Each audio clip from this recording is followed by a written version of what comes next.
तो MS Excel के इस अध्याय में आज हम देखेंगे कि अक्सर लोग यहाँ पे देखते हैं दोस्तों कि रिजल्ट तो निकाल लेते हैं, फर्स्ट सेकंड थर्ड डिवीज़न वगैरह तो निकाल लेते हैं, लेकिन उनमें एक त्रुटि आ जाती है। दिक्कत ये आती है कि यदि वो किसी एक सब्जेक्ट में क्रॉस लग गया है, फेल हो गए, फिर भी उनका रिजल्ट यहाँ पे शो कर देता है।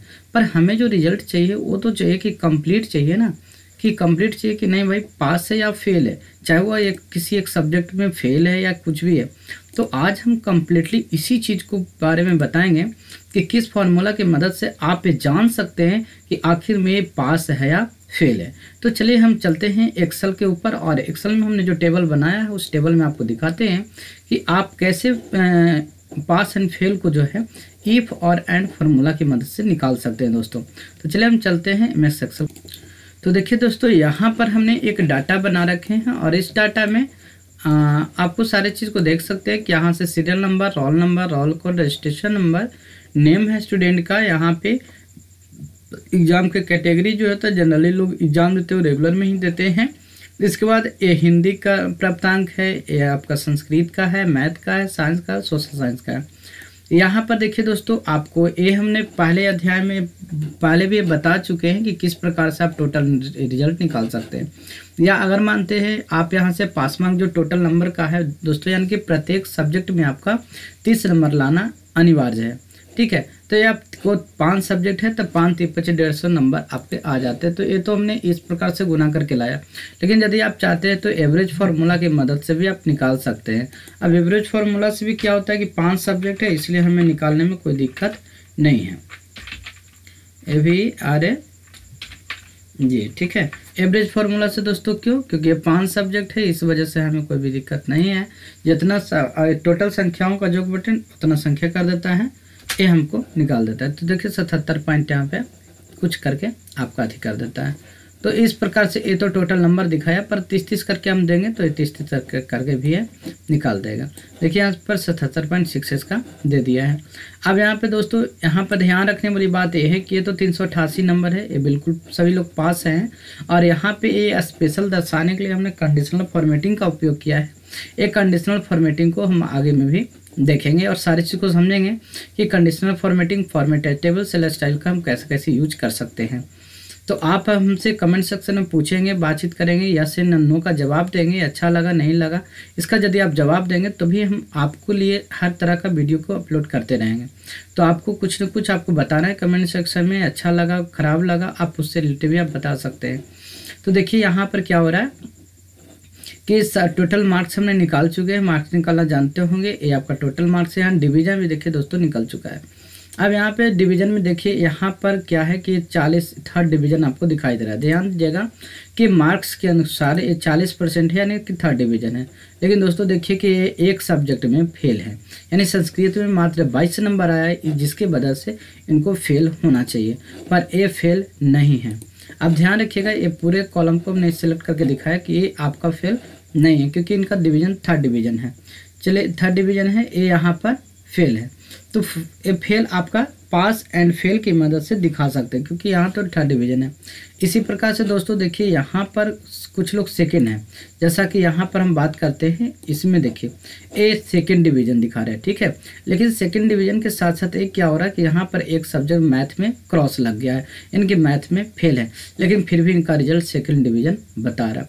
47% मार्क्स होने के कारण ये सेकंड डिवीजन निकाल रहा है, जबकि दोस्तों ये तो यहाँ पर फेल है।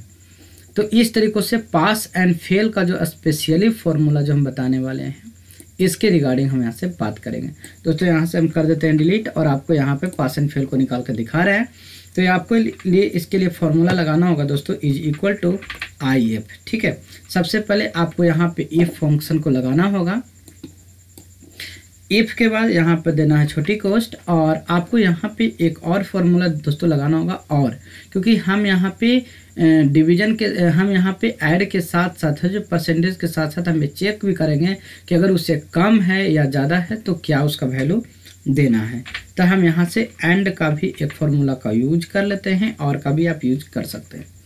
इसके बाद दोस्तों यहाँ पर हम एक एक करके सभी सब्जेक्ट को चेक करेंगे, ठीक है। इसके लिए एंड जो लिख दिया है यहाँ पर चेक करेंगे, यानी कि 88। अब 88 दोस्तों यहाँ पर ग्रेटर देन इक्वल टू हमको करना है 30, यानी कि प्रत्येक सब्जेक्ट में हमको कितने मार्क्स लाने हैं, 30 मार्क्स लाना जरूरी है। इसी वजह से यदि वो 30 के बराबर होता है या अगर 30 से कम होता है तो हमको क्या करना है उसके बारे में हम आगे बात करते हैं। हमने यहाँ से लगाया कॉमा। इसके बाद सेम रिपीट आपको करते जाना है दोस्तों। यहाँ पे आना है, संस्कृत को सिलेक्ट कर लेना है, greater than is equal to, इसके बाद यहाँ से दे देना है 30 कॉमा, फिर से मैथ को सिलेक्ट करते हैं दोस्तों, ग्रेटर देन इक्वल टू 30, क्योंकि कम से कम 30 अंक आपको लाने हैं। साइंस में भी जो है आपको चेक करना होगा कि 30 अंक हैं कि नहीं। इसके बाद यहाँ पे सोशल साइंस में भी चेक कर लेते हैं 30 अंक हैं या नहीं, ठीक है। इसके बाद ध्यान रखें एक्स्ट्रा सब्जेक्ट जो हमारा इंग्लिश है दोस्तों, तो इंग्लिश में हमें पास और फेल से भी कोई मतलब नहीं है 10th में, तो इंग्लिश को हम यहाँ पे छोड़ दिए हैं, यहाँ पर कोई भी नहीं जुड़े हैं। तो यहाँ पर ध्यान रखिएगा कि एंड के बाद ये सारे लिखना है, इसके बाद इसको घेर देना है, ठीक है ना, इसको यहाँ पर घेर देना है आपको, क्या बोलते हैं, क्लोज ब्रैकेट से आपको क्लोज कर देना। इसके बाद दोस्तों देना है कॉमा, ठीक है। जैसे ही कॉमा दीजिएगा तो आप ध्यान से देखिएगा यहाँ पे आपको कुछ लिखता है, ठीक है। ध्यान से देखिएगा यहाँ पे कुछ आपका कंडीशन लिखता है। जैसे आप कॉमा देते हैं यहाँ पे कंडीशन क्या लिखता है, logical test value if true, यानी कि यदि ये वैल्यू सही है तो आप इसके बदले में क्या देना चाहते हैं। और जब भी कोई टेक्स्ट लिखते हैं दोस्तों तो उसको हम लोग इन्वर्टेड कॉमा के अंदर में लिखते हैं। तो यदि ये 30 है, अगर सभी सब्जेक्ट में 30 रहेगा तो हम इसे पास मानेंगे, ठीक है। तो हमने यहाँ दे दिया पास। इसके बाद दोस्तों फिर से हमको देना है कॉमा, कहता है कि यदि मानते वैल्यू इज फॉल्स, अगर मानते हैं कि नहीं होगा तो आप क्या देना चाहते हैं, तो हम चाहते हैं कि यदि नंबर नहीं होगा इस सभी सब्जेक्ट में 30 नंबर, तो क्या होना चाहिए, फेल होना चाहिए। बस लास्ट में यहाँ से घेर देना इफ के बदले पे, और इसके बाद इंटर प्रेस कर देना। जैसे इंटर प्रेस करेंगे दोस्तों यहाँ से निकल गया, ये आपका पास है, क्योंकि ये देखिएगा कि ये सभी सब्जेक्ट में, यानी कि जो टोटल सब्जेक्ट है ये टोटल 5 सब्जेक्ट में दोस्तों इनका अच्छा नंबर है। अब यहाँ दोस्तों ये इनका नंबर देखिएगा तो 35 है, इतना है, सब में पास हैं, सिर्फ मैथ में 10 नंबर आया है, क्रॉस लग गया है, ठीक है। यहाँ पर इनका डिवीजन क्या है, सेकेंड डिवीजन है दोस्तों, लेकिन ये फेल है। अब इसके लिए फिर से वही फॉर्मूला हम यहाँ पे रिपीट करते हैं। फॉर्मूला ध्यान रखिएगा, फॉर्मूला को हम यहाँ से कर लेते हैं रिपीट। यहाँ पे फॉर्मूला टाइप करते हैं, ध्यान से देखिएगा, इज इक्वल टू इफ, इसके बाद यहाँ से फिर दे देना है एंड, फॉर्मूला को भी ऐड कर लेना है साथ में दोस्तों। इसके बाद 1 बाय 1 सभी को सिलेक्ट कर लेना है।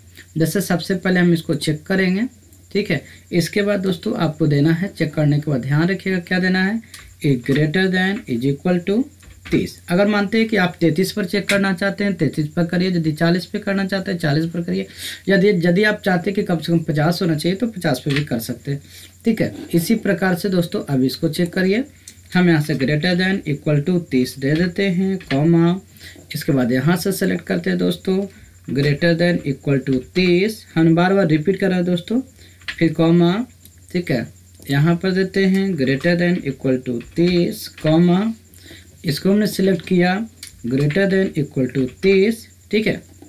देखिए सारा हमारा यहाँ पर टाइप हो रहा है। इसके बाद हम यहाँ से घेर देंगे। इसके बाद आपको करना क्या है कि यहाँ पर लॉजिकल टेस्ट पूछ रहा है, टेस्ट में कहना है ये चीज़ कि यदि ये सही होता है तो आप इसको क्या दिखाना चाहते हैं, तो हम दिखाना चाहते हैं पास, ठीक है। और यदि नहीं है तो फेल, या अगर इसके जगह पे आप कुछ और भी मानते हैं लिखना चाहते हैं तो आप यहाँ पे लिख सकते हैं।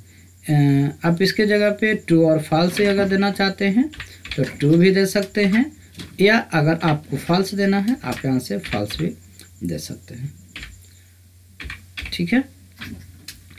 इसके बाद आप यहाँ से एरो से क्लोज कर दें और यहाँ पे इंटर मारें। जैसे देखिएगा दोस्तों यहाँ पे क्या आ गया, फॉल्स।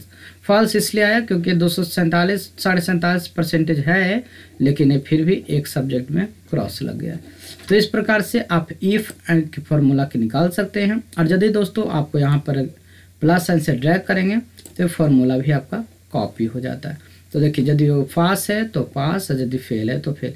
देखिए दोस्तों यहाँ पे सेकंड है फिर भी फेल है, थर्ड है फिर भी फेल है, सेकंड है फिर भी फेल है, फर्स्ट है तो ठीक है पास है।